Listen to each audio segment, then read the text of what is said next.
सबसे औला वाला हमारा नबी, सबसे बाला वाला अपने मौला का प्यारा हमारा नबी, अपने मौला हमारा नबी, दोनों आलम का दुल्हा हमारा नबी। আর জোরে কন্যা সুবহানাল্লাহ। এই যুবক ভাইদেরকে বলছি, তোমরা তোমাদের নবী কত মজার জিনিস দেখো, বলবো?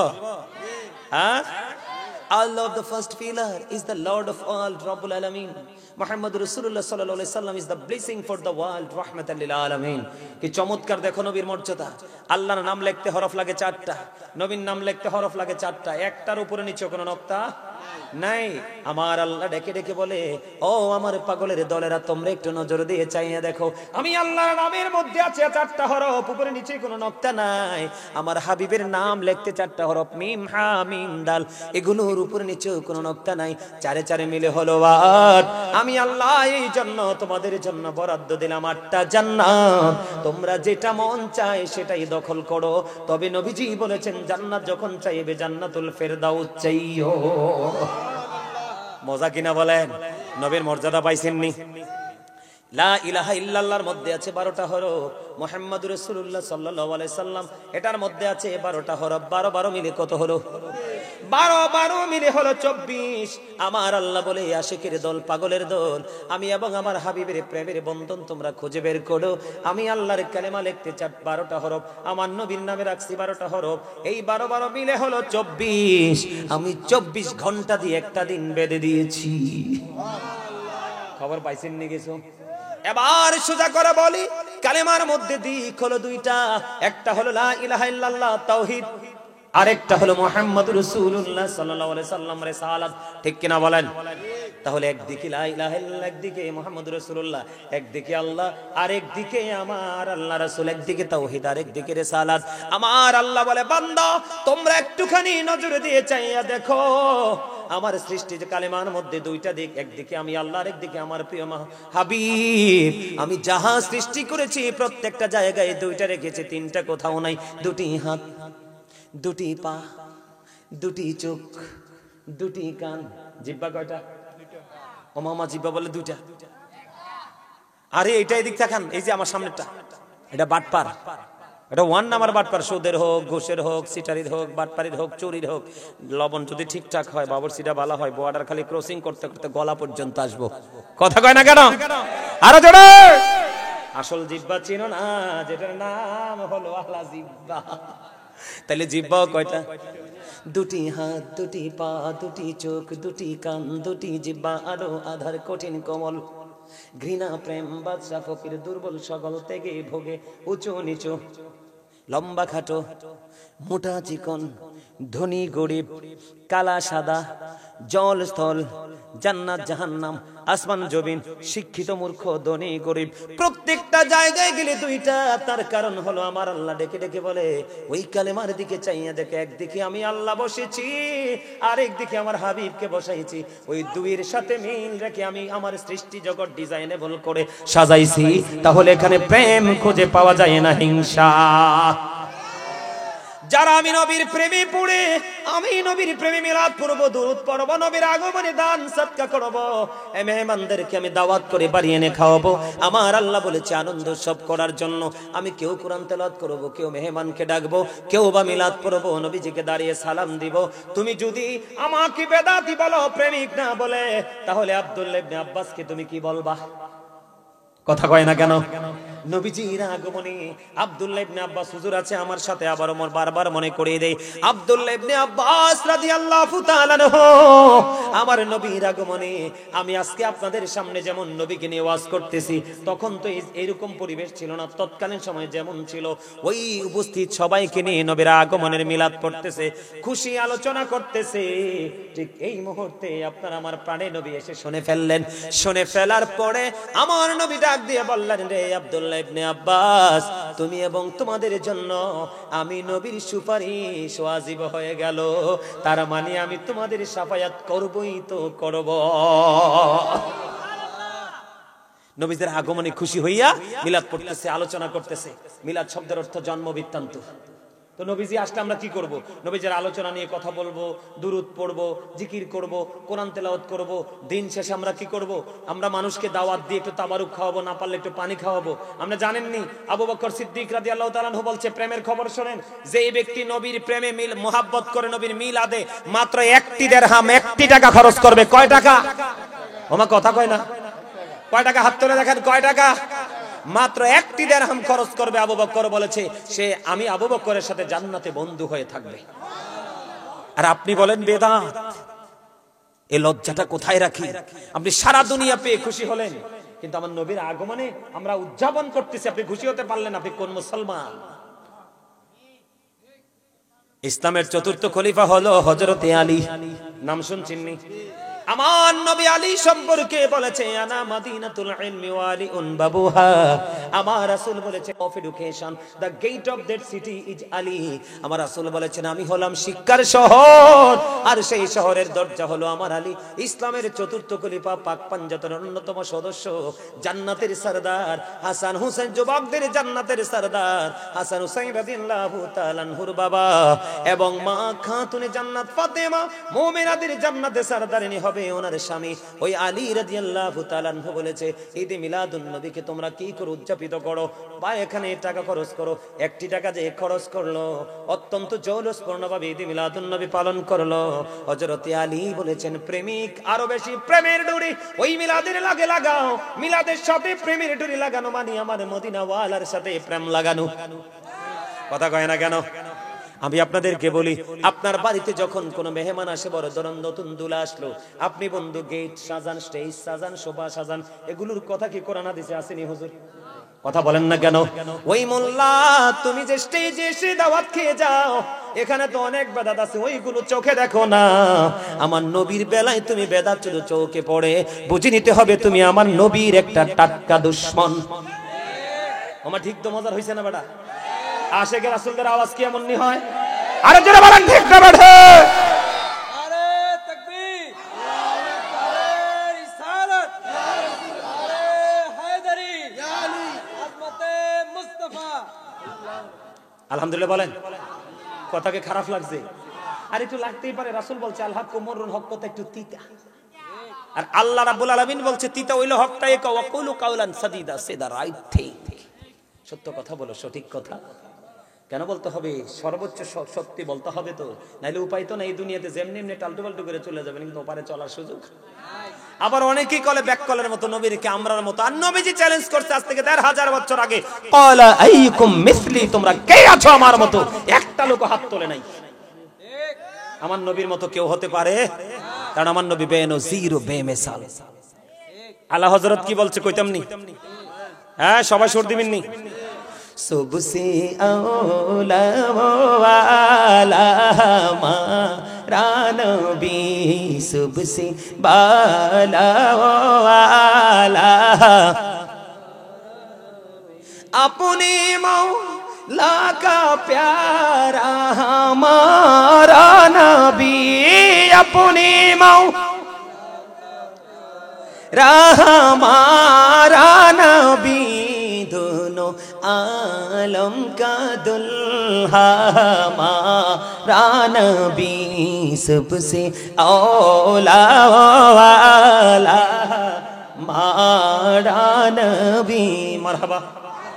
কিতা বুঝলে? হ্যাঁ, আপনি কি আলা হযরত বুজুর্গ? কল্পনা করতে পারবেন না ওদের মর্যাদা কত। আপনার আমার প্রস্তাব লাগলে বন্ধু নাপাক হয়ে যায়।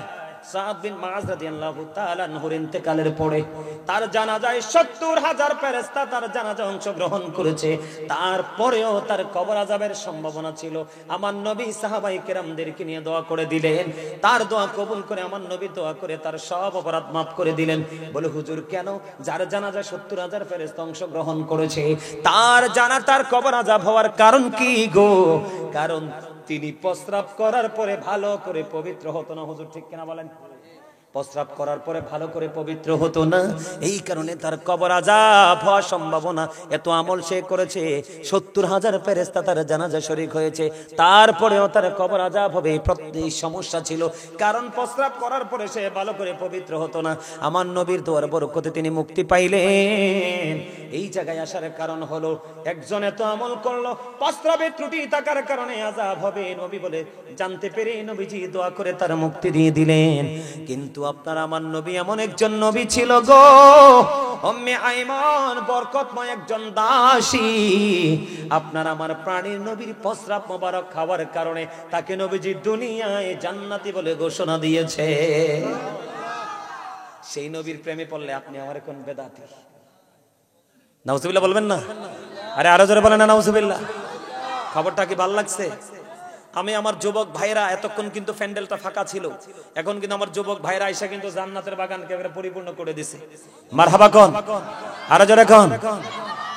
আমার যুবক ভাইরা, তোমরা আমার দিকে তাকাও। তোমরা এখানে যারা এসেছো তাদেরকে আন্তরিক মোবারকবাদ জানাই রে। সর্বশেষেও হাজিরা দিয়ে তোমরাও জান্নাতের মেহমান হয়ে গেলে। যুবক ভাই, তোমাদের জন্য আমি বলতে চাই, ওই যে বললাম উহুদের যুদ্ধ সবচেয়ে বড় যুদ্ধ, আমি তোমাদের উদ্দেশ্যে বলতে চাই নবীকে কেমন করে ভালোবাসবা। আমি তোমাদেরকে বলি, হযরতে হানজালা রাদিয়াল্লাহু তাআলা আনহুর বিয়ে হলো, বাসর হলো, কিন্তু গোসল করা তো ফরজ। কথা কয় না কেন? একটা ছেলে এবং মেয়ের বিয়ের পরে সবচেয়ে মধুর রাত হলো ভাসর রাত। যারা বিয়ে করেছেন তারা বুঝতে পেরেছেন আল্লাহ প্রদত্ত এক অবর্ণনীয় নিয়ামত। এটা বলে বোঝানো শেষ করা যায় না, ঠিক কিনা বলেন? নবীর প্রেম বোঝানোর জন্য আপনাদেরকে এই জায়গায় নিয়ে আসলাম। হযরতে হানজালা রাদিয়াল্লাহু তাআলা আনহুর বাসর হলো, বিয়ে হলো, কিন্তু গোসল হলো না। আমার নবীর প্রেমে বন্ধনমুক্ত তরবারি নিয়ে উহুদের ময়দানে চলে গেল, যুদ্ধে অংশগ্রহণ করলো, অনেক দুশমনকে খতম করে দিল। সর্বশেষে হযরতে হানজালা রাদিয়াল্লাহু তাআলা আনহু তিনিও শাহাদাত বরণ করলো। জোরে জোরে বলুন না, ইন্না লিল্লাহি ওয়া ইন্না ইলাইহি রাজিউন। হযরতে হানজালা বন্ধু কি হয়ে গেল? শহীদ হয়ে গেল। পিছন পিছন হানজালার বিবি দৌড়ে চলে গেল, যাইয়া স্বামীকে খুঁজে কোথাও পায় না রে। আবার রাসূলকে একটা ডাক দিয়ে বললেন, ইয়া রাসূলুল্লাহ, ইয়া হাবিবাল্লাহ, নবী গো, ও প্রাণের নবী, ইয়া রাসূলুল্লাহ, ইয়া হাবিবাল্লাহ, নবী, নবী গো, আমার স্বামী তো ভাসুর ঘর ছেড়ে চলে এসেছে গো নবী, আপনার প্রেমে পড়ে। ইয়া রাসূলুল্লাহ, আমার স্বামীকে কোথাও খুঁজে পাই না গো নবী। আমার নবীজি বললেন, রে হানজালা বিবি, তুমি একটু আকাশের দিকে তাকাও। বুঝে নেন, বুঝে নেন যুবক ভাই, তোমরা বুঝে নাও নবীকে কেমন করে ভালোবাসতে হবে রে। এবার কি করলেন? ওই হানজালার বিবি আকাশের দিকে তাকালেন। বন্ধু, ওই হানজালার লাশ, ওই দেহটাকে আল্লাহর আরশের নিচের পানি দিয়া গোসল করাইয়া জান্নাতের খাদেমেরা উহুদের জমিনে নিয়ে আসলেন। জোরে জোরে বলুন না সুবহানাল্লাহ। অথচ বন্ধু, গোসল করতে হবে, কি করতে হবে? কথা কন না কেন? এবার হানজালার বিবি হানজালা রাদিয়াল্লাহু তাআলা আনহুর কাছে যাইয়া দেখলেন দাড়ি বেয়ে বেয়ে ফোঁটা ফোঁটা করে তাজা তাজা পানি ঝরে ঝরে পড়ছে। নবীজিকে ডাক দিয়ে বললেন, ইয়া রাসূলুল্লাহ, নবী গো, আমার স্বামী তো গোসল করে নাই, আমি দেখতে পাই ফোঁটা ফোঁটা করে পানি ঝরতেছে। আমার রাসূল বললেন, তোমার স্বামী তো তোমার আল্লাহর প্রিয় হাবিব, হাবিবুল্লাহর জন্য নিজের জীবনকে শহীদ করে দিয়েছে। এই জন্য আমার আল্লাহ জান্নাতের খাদেম, তার মানে ফেরেশতা, জান্নাতের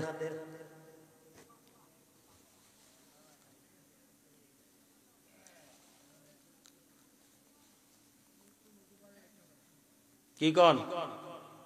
বিরক্ত হয়ে গেছেন? হ্যাঁ, শেষ করে দিচ্ছি। এবার কি করলেন? আমার রাসূল একটা ডাক দিয়ে বললেন, হানজালার বিবি, বিবি রে, তোমার স্বামী তো আল্লাহর প্রিয় হাবিব, হাবিবুল্লাহর প্রেমী, নিজের জীবনকে হাসি মুখে কুরবানি করে দিয়েছে। এই জন্য আমার আল্লাহ হানজালাকে আরশের নিচের পানি দিয়া, যেই আরশের নিচে আছে জান্নাতুল ফিরদাউস। সুবহানাল্লাহ কন্যা কি? আরে আরো জোরে কন্যা সুবহানাল্লাহ। ওই আরশের নিচের পানি দিয়ে জান্নাতি খাদেম দিয়ে গোসল করাইয়া পাঠাইছে। তাহলে যুবক তোমরা বলো তো, নবীর প্রেমে যদি নবীজির রক্ত মোবারক খাইলে জান্নাতি হতে পারে, নবীজির প্রস্রাব মোবারক খাইলে যদি জান্নাতি হতে পারে, আরো মজার খবর, তুমি আমি থুতু ফালাইলে মানুষ উল্টে এসে থাপ্পড় মারে। কিন্তু তোমরা জানো না আমার নবী কেমন নেয়ামত ছিল। নবীজি যখন থুতু মোবারক যখন নিক্ষেপ করত, সাহাবায়ে কেরাম হাতি নিয়ে এগুলা মুখে মেসেজ করে দিত, আর তাদের স্কিনটা সিল্ক হয়ে যেত।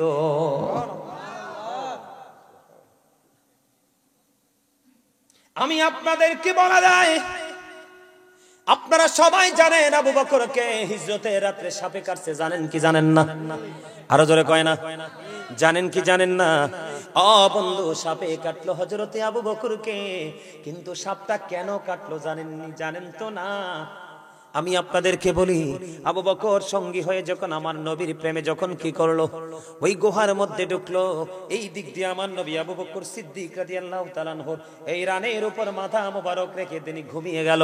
এই দিক দিয়ে নবীজি আবু বকর চাইয়া দেখলেন ওই গর্তের মধ্যে শুধু সাপ বিচ্ছুর গর্ত দেখা যায়। এদিকে তাকান যুবক, তোমরা শোনো বন্ধু, এবার আবু বকর সিদ্দিক রাদিয়াল্লাহু তাআলা আনহুর গায়ের জামা ছিঁড়ে ছিঁড়ে প্রত্যেকটা গর্তকে ফিল করে দিল। আর একটা গর্ত ফিল করার মতো কিছুই ছিল না। পাটা বন্ধু লাগাইয়া দিল। কি করলো? পা দিল। পা দিতে দেরি রে, সাপে সবল মারতে বন্ধু দেরি করলো না।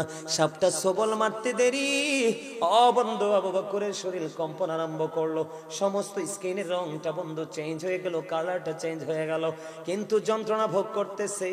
নবীজি ঘুমাই রে, তারপর প্রাণের নবীকে ডাক দেয় না। সুবহানাল্লাহ বলেন না বন্ধু, ডাক দেয় না। এইখানে নিয়ে আসার কারণ আবু বকর নিয়ে আলোচনা করলে শেষ হবে না। প্রেম যে কত মধুর।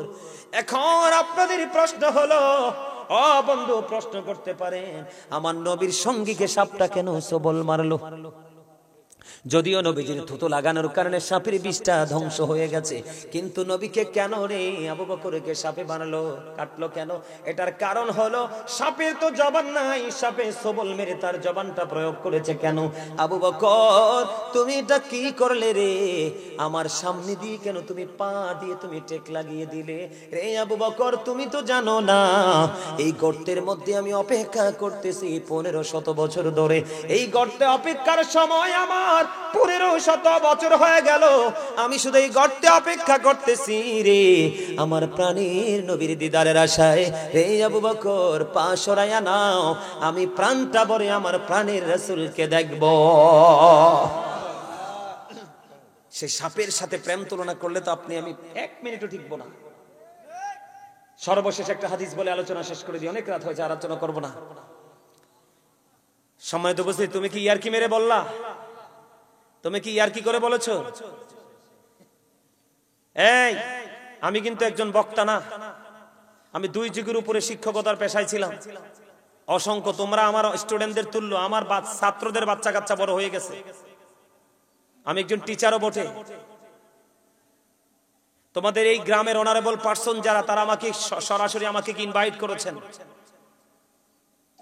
আমি আরো 2 ঘন্টা না, 5 ঘন্টা আলোচনা করব। 5 ঘন্টা আলোচনা করার পাত্র, কিন্তু বিষয় হলো তুমি মাথায় রাখবে কিনা,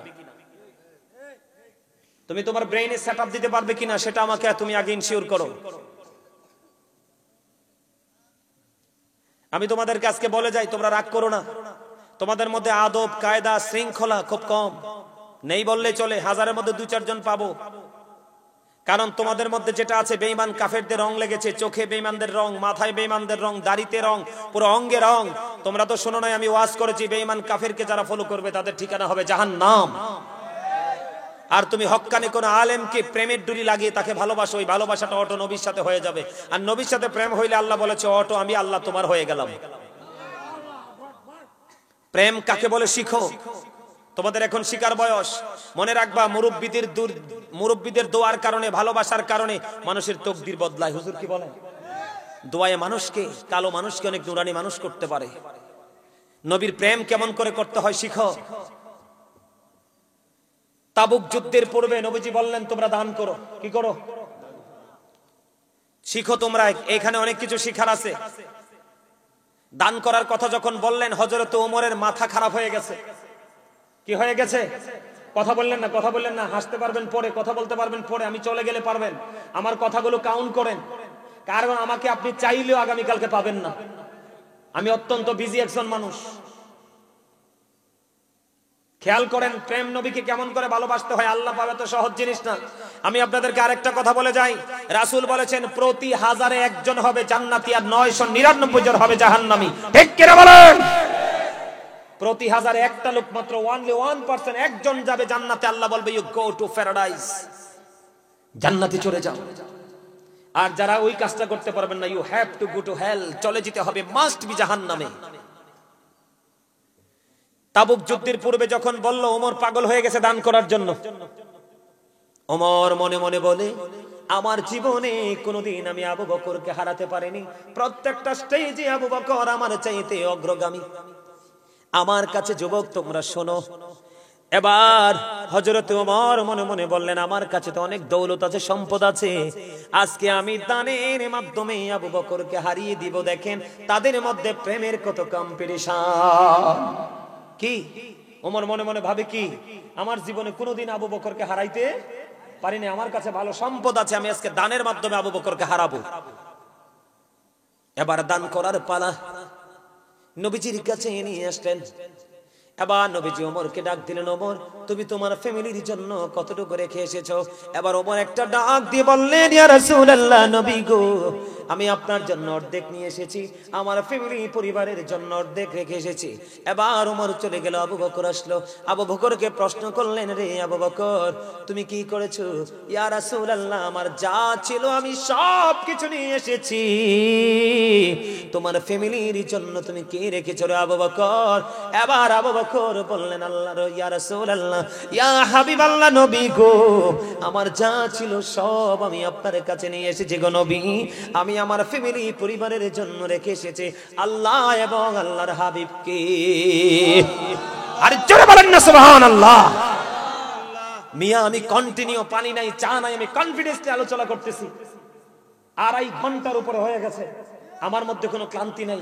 আপনারা এই পর্যন্ত আমাকে সুবহানাল্লাহটা মজা করে দিতে পারেন নাই। সুবহানাল্লাহ হলো আপনারা জান্নাতের মেহমানদের রাতের ডিনার। জোরে কোন সুবহানাল্লাহ। আপনি যখন সকালে জান্নাতের বাগানে গিয়ে বলবেন সকালের ব্রেকফাস্ট হয়ে যাবে, দুপুরে যখন জান্নাতের বাগানে এসে সুবহানাল্লাহ বলবেন, এটা হবে আপনার দুপুরের লাঞ্চ। হাদিস শরীফ, আমার মুখ না, একটু স্মার্ট ভাবে বলেছি আমার যুবক ভাইরা যেন বুঝতে পারে সহজে, তাদেরকে বোঝানোর জন্য। আপনি মর্নিং টাইমে জান্নাতের বাগানে যান, ব্রেকফাস্ট হলো সুবহানাল্লাহ, দেখেন না এটা রুহের, যেটা আপনি আখিরাতে পেলেন এটা মজা পাবেন। এবার ওমরের মন খারাপ হয়ে গেল, আহারে আর কি জীবনে আবু বকরকে হারাতে পারবো না। আমার নবীজি বললেন আমার জীবনে আবু বকরের সম্পদ এত বেশি উপকারে লাগছে রে। এবার আবু বকর একটা ডাক দিয়ে বললেন, ইয়া রাসূলুল্লাহ, নবী গো আমার সম্পদ নয় আমার জান পর্যন্ত আপনার জন্য আমি রেডি রেখেছি। আবার যদি কখনো দেখা হয়, আমি প্রেমের বিষয় বা অনেক বিষয় নিয়ে আলোচনা করার ইচ্ছা ছিল, তারপর অনেকগুলো বিষয়ের উপর আলোচনা অলরেডি হয়ে গেছে। শুরু থেকে আপনারা কাউন্টিং করে দেখেন অনেক আলোচনা হয়ে গেছে, ঠিক কিনা বলেন? আরে জোরে। এই যুবক ভাই তোমাদেরকে বলি, তোমরা কিন্তু তোমাদের নবীকে চিনতে পারো না, ইহুদিরা পর্যন্ত নবীকে চিনছে। তোমরা নিশ্চয়ই কলেজ ইউনিভার্সিটিতে পড়ো, এখানে তোমাদের গেটআপ দেখে আমি বুঝতে পারছি। আমেরিকার গবেষক মাইকেল এইচ হার্ট তিনি বক্তব্য দিয়েছেন, the 100 ranking of the most influential person in the history. তিনি 100 জন প্রভাবশালীর তালিকা করেছেন, এর মধ্যে ইনফ্লুয়েন্সিয়াল দ্বারা তোমার আমার আমাদের সকল নবীকে শ্রেষ্ঠ প্রভাবশালী হিসেবে আখ্যায়িত করেছেন। তাইলে তোমরা যুবক ভাইরা বলো, তোমরা কি ধন্য নাকি নগণ্য? তোমরা বলো সেই এমন পাওয়ারফুল নবীকে পেয়ে তোমরা কি খুশি না বেজার? কে কে খুশি হাত তুলে দেখা হয় কর্নার থেকে। মারহাবা মারহাবা, আল্লাহ সবাইকে কবুল করো, আমিন। আপনারা সবাই চিনবেন কুমিল্লা সিটির পূর্ব পাশে গুমতি নদী পার হয়ে টিক্কারচর ব্রিজ পার হয়ে ওইদিকে একটা বড় দরবার আছে, শাহপুর দরবার শরীফ। যুবক ভাইরা তোমরা চিনো? তোমরা ওখানে যাবে, ওখানে একটা কিতাব মহল আছে। ওনার ডক্টর আহমদ পেয়ারা বাগদাদি, যিনি বসরা ইউনিভার্সিটির লেকচারার ছিলেন, উনি অনেক কিতাব লিখেছেন। তিনি A to Z কমপ্লিট করেছেন একদম নন স্টপলি। রাইটিং এর মাধ্যমে তিনি কমপ্লিট করেছেন। ইংলিশে কিতাব লেখা, অনেক কিতাব লিখেছেন। ওনার অনেক ইংলিশ কিতাব আমি একদম গুনাহগারের শুরু থেকে শেষ পর্যন্ত দেখার সৌভাগ্য হয়েছে। ওনার কিতাব থেকে আমি অনেক তথ্য কালেক্ট করেছি, কিন্তু এর মধ্যে ওনার একটা বক্তব্য আমার বেশি হৃদয় ছুঁয়েছে। তিনি বলেছেন, of all the great religious personalities of all prophet মুহাম্মদুর রাসূলুল্লাহ সাল্লাল্লাহু আলাইহি ওয়াসাল্লাম ওয়াজ দ্য মোস্ট সাকসেসফুল। তিনি বলেছেন, পৃথিবীর বুকে যত নবী রাসূল এসেছে, সকল নবী রাসূলের মধ্যে ইমামতি থেকে রাজনীতি থেকে ইমামতি, প্রত্যেকটা সেক্টরে মোস্ট সাকসেসফুল। তার মানে তোমার আমার নবী সবচেয়ে বেশি সফল, সবার চাইতে সফল। জোরে জোরে বলেন সুবহানাল্লাহ। তা আমরা সেই নবী পেয়ে খুশি না বেজার? আমরা সেই নবীকে ফলো করব, কারণ আপনাকে Allah is all in all, follow his law and light for eternal success. Allah সব, কিন্তু আপনাকে ফলো করতে হবে দুটো, ল এন্ড লাইট, তারপর আপনি পরিপূর্ণ সফলতা অর্জন করতে পারবেন। ঠিক কিনা বলেন? আর জোরে বলেন। আমার কথা কি আপনারা বুঝতে পেরেছেন? আমি অনেক আলোচনা করেছি। আমার আলোচনা যদি তাবারুক আছে, ওরে বাবা তাবারুক তো বলে আছে। এই মাহফিল কমিটির লোক কে কে আছেন এখানে যুবক ভাইদের মধ্যে? আপনারা সবাই যে তাবারুক গুলো আমার কাছে এখানে নিয়ে আসবেন। দ্রুত যান। আপনারা যারা স্বেচ্ছাসেবক আছেন আপনারা বের হয়ে যান, আপনার তাবারুক গুলো নিয়ে আমার কাছে চলে আসেন।